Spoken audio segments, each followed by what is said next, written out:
पर अगर जल्दी ध्यान नहीं दिया गया तो हालत और बिगड़ सकती है। हमने अपने ज्ञापन में चीफ सेक्रेटरी महोदय से ये कहा है कि जल्दी से जल्दी छात्रों की मांगों पर विचार किया जाए और उनके एक शिष्टमंडल को वो फर्जीवाड़ा किए हैं, इस पर आपकी पार्टी क्या कहेगी? सर, जो उनकी वैनिटी वैन पकड़ी गई है उसकी परिवहन विभाग ने जांच कराई है, तो रजिस्ट्रेशन से लेकर चेजिस नंबर तक में गड़बड़ी पाई गई, इस पर क्या कहेंगे, ये पूछना चाह रहे हैं। और किसी को कोई एलिगेशन के बारे में बोलना है? मुख्य सचिव क्या बोले? ये जेडीयू का आरोप है। पहले आरोपों के बारे में बात हो रही, किसी और का कोई आरोप है क्या? यही है सर, परिवहन। अच्छा, तो जो लोग ये आरोप लगा रहे हैं देते हैं तो हम उनकी सारी बातों को मानने के लिए तैयार होंगे। एक और एफआईआर दर्ज कर ली गई है सर, कोर्ट परिसर में हंगामा करने और जबरन पुलिस जीप पर बैठकर मीडिया को संबोधित करने के मामले में। आप वहाँ पे जो कंसर्न वीडियोस हैं जरा उनको देखिए, आपको खुद ही पता चल जाएगा कि प्रशांत किशोर जी वहाँ अपने समर्थकों से पुलिस को बचाने के लिए भरसक प्रयत्न कर रहे थे और उन्होंने जो कुछ भी किया उसके वहाँ के पुलिस अधिकारियों ने भी बहुत सराहना की है। तो उन पर इस नोरमा ग्रुप, जो सोचता है वो करता है, आपके अपने सपनों का आशियाना। मैं हूं सागर कुमार, भारत लाइव देख रहे हैं आप। इस वक्त की बड़ी खबर निकलकर सामने आ रही है। देखिए, पटना में प्रशांत किशोर मेदांता हॉस्पिटल में पिछले 7 दिनों से भर्ती हैं। आपको बताते चले कि तबीयत बिगड़ने के बाद उन्हें मंगलवार को मेदांता अस्पताल के आईसीयू वार्ड में एडमिट कराया गया था। इसके बाद भी उनका अनशन जारी है। बुधवार को बीपीएससी कैंडिडेट्स प्रशांत किशोर से मिलने पहुंचे। उन्होंने पीके से अनशन खत्म करने की अपील भी की। प्रशांत ने अभ्यर्थियों से कहा कि मांगे पूरी नहीं होने तक अनशन जारी रहेगा। बीपीएससी के मुद्दे पर छात्रों और जनसुराज का एक प्रतिनिधिमंडल बिहार के मुख्य सचिव से भी मिला। उनके बाद को भी हम सुनाएंगे कि वो बाहर निकलने के बाद उन्होंने क्या कुछ किया है। लेकिन अब देखिए, एक बड़ी अपडेट यह निकलकर सामने आ रही है कि प्रशांत किशोर वाले मामले में नीतीश कुमार अब पूरी तरह से जिद वाले मूड में आ गए हैं और पटना प्रशासन की तरफ से एक बड़ा एक्शन प्लान भी कर दिया गया है। देखिए, प्रशांत किशोर पर एक और एफआईआर करवा दिया गया है। इसकी डिटेल्स भी हम देंगे। देखिए, हम आपको बताते चले कि कुल 3 एफआईआर अभी तक जो है वो हो चुके हैं। एक 29 दिसंबर को एफआईआर हुआ, एक 2 जनवरी को और दूसरा भी एफआईआर जो हुआ वो 2 जनवरी को ही हुआ है।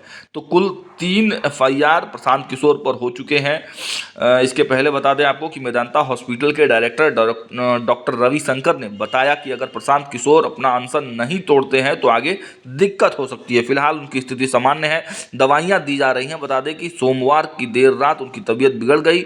मंगलवार सुबह मेदांता हॉस्पिटल में डॉक्टर अजीत प्रधान अपनी टीम और एम्बुलेंस के साथ पीके के घर यानी शेखपुरा हाउस पहुंचे थे। शुरुआती जांच के बाद उन्हें मेदांता हॉस्पिटल ले जाया गया, फिर दोपहर बाद उन्हें आईसीयू में शिफ्ट कर दिया गया। अब इस मामले में जो बड़ी बात निकलकर सामने आ रही है कि प्रशांत किशोर पर तीसरी एफआईआर हो गई है और इसके साथ साथ जो तमाम जो छात्र थे प्रशांत किशोर से जुड़े हुए और जो बीपीएससी अभ्यर्थी थे उनकी एक तस्वीर भी आई है। तो वो अभ्यर्थी अब पहुँच गए हैं प्रशांत किशोर के जो जनसुराज पार्टी है उसके टीम के साथ। उसमें प्रदेश अध्यक्ष भी थे, उसके पूरे टीम के साथ जो बिहार में मुख्य सचिव हैं अमृत लाल मीणा, उनसे उनकी मुलाकात हुई है। और देखिए, बाहर निकलने के बाद मनोज भारती जो जनसुराज के प्रदेश अध्यक्ष हैं वो क्या कुछ कह रहे हैं। जनसुराज पार्टी की तरफ से एक डेलीगेशन माननीय चीफ सेक्रेटरी श्री मीणा से मिला और उन्हें एक ज्ञापन दिया गया जिसमें ये बताया गया है कि छात्रों की क्या मांगे रही हैं और उसके समर्थन में जो प्रशांत किशोर जी आमरण अनशन पर बैठे थे उनकी हालत दिन पर दिन बिगड़ती जा रही है और डॉक्टरों की ये सलाह है कि उन पर अगर जल्दी ध्यान नहीं दिया गया तो हालत और बिगड़ सकती है। हमने अपने ज्ञापन में चीफ सेक्रेटरी महोदय से ये कहा है कि जल्दी से जल्दी छात्रों की मांगों पर विचार किया जाए और उनके एक शिष्टमंडल को मुख्यमंत्री से मिलवाने की कोशिश की जाए। अगर ऐसा हुआ तो इस अनशन पर प्रशांत किशोर जी विचार करेंगे और अगर देर हुई तो उसके कॉन्सिक्वेंसेस बहुत गंभीर हो सकते हैं। धन्यवाद।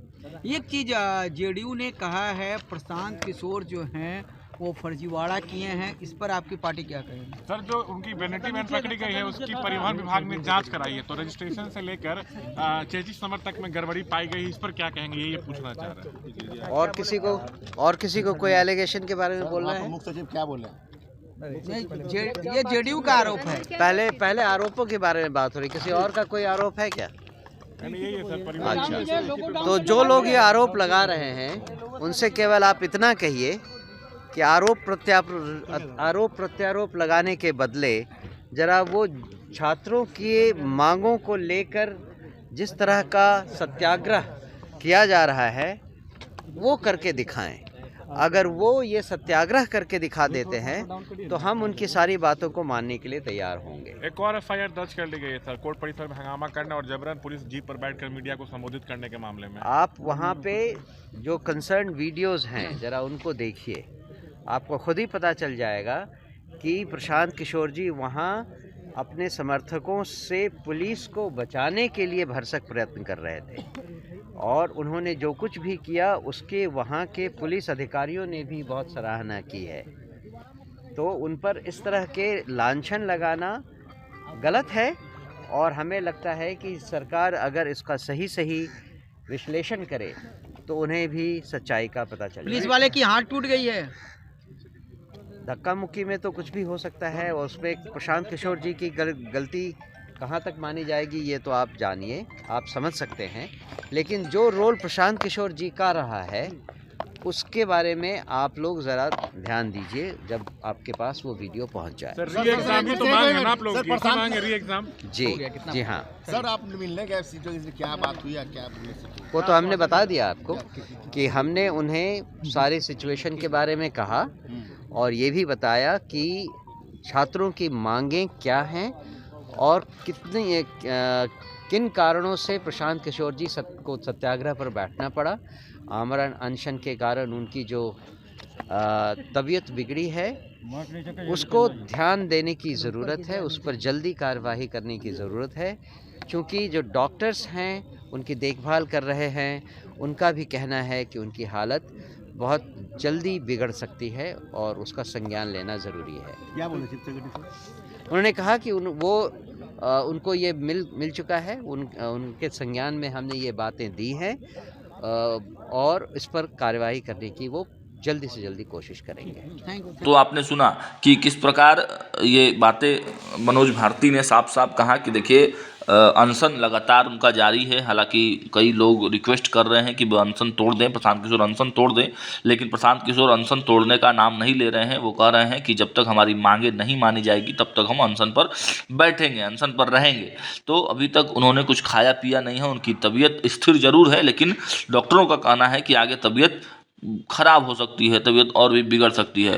देखिए इसके साथ साथ जो एफआईआर हुआ है उस पर बड़ी अपडेट निकल कर सामने आई है कि मंगलवार की देर शाम प्रशांत किशोर पर तीसरी एफआईआर दर्ज हुई। पीके और उनके समर्थकों पर सिविल कोर्ट परिसर में पेशी के दौरान हंगामा करने के मामले में यह केस दर्ज किया गया।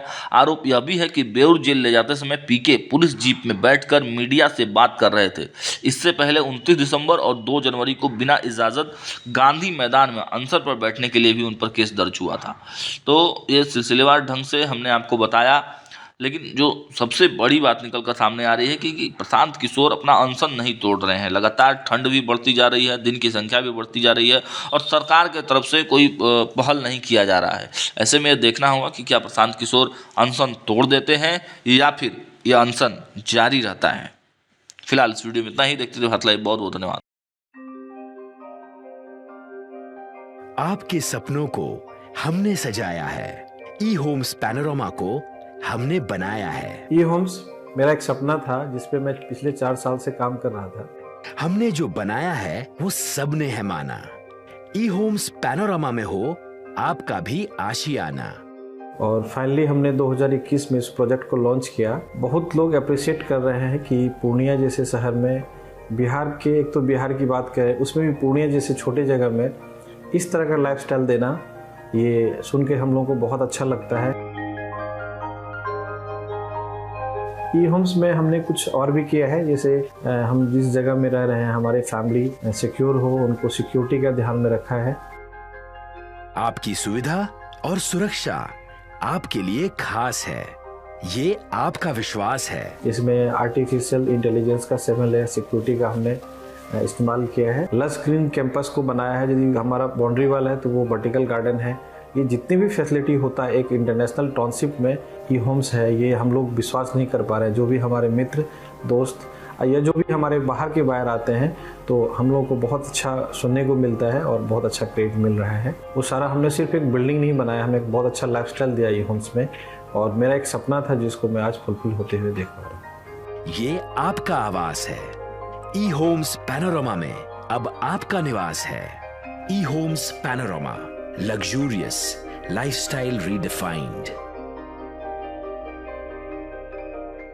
पनोरमा ग्रुप, जो सोचता है वो करता है।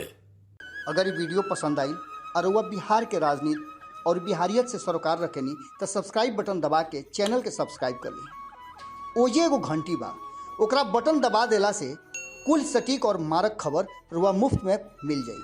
अगर रुआ पत्रकारिता के हमनी के नया प्रयोग में सहयोग कर चाहतानी तो ज्वाइन बटन दबा दी।